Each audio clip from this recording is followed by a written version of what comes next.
Perkembangan bahasa Indonesia di era sebelum kemerdekaan. Bagaimana bahasa Melayu menjadi bahasa Indonesia? Bahasa Indonesia memiliki sejarah panjang yang berakar dari bahasa Melayu yang telah digunakan sejak abad ke-7 sebagai alat komunikasi dan perdagangan. Sejak zaman Kerajaan Sriwijaya, bahasa Melayu telah digunakan sebagai bahasa penghubung antar suku dan bangsa di Kepulauan Nusantara. Prasasti Kedukan Bukit.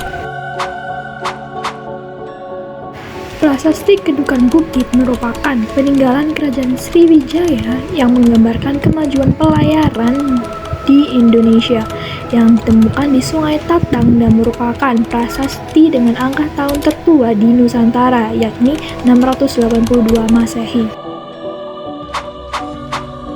Prasasti ini mengisahkan tentang keberhasilan perjalanan sang penguasa Kerajaan Sriwijaya, Dapunta Hyang Sri Jayanasa.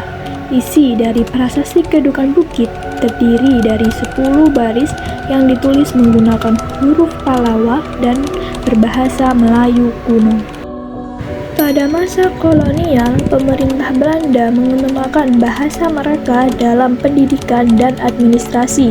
Namun, kaum terpelajar tetap menggunakan bahasa Melayu untuk memperjuangkan gagasan kemerdekaan. Titik balik bahasa Indonesia. Satu, kami putra dan putri Indonesia. Mengaku bertumpah darah yang satu, tanah Indonesia. Dua, kami putra dan putri Indonesia. Mengaku berbangsa yang satu, bangsa Indonesia. Tiga, kami putra dan putri Indonesia. Menjunjung bahasa persatuan, bahasa Indonesia.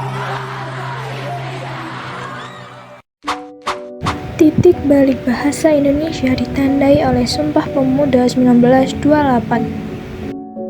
Pada 28 Oktober 1928, pemuda dari berbagai daerah bersatu dan menjadikan bahasa Indonesia sebagai simbol persatuan bangsa.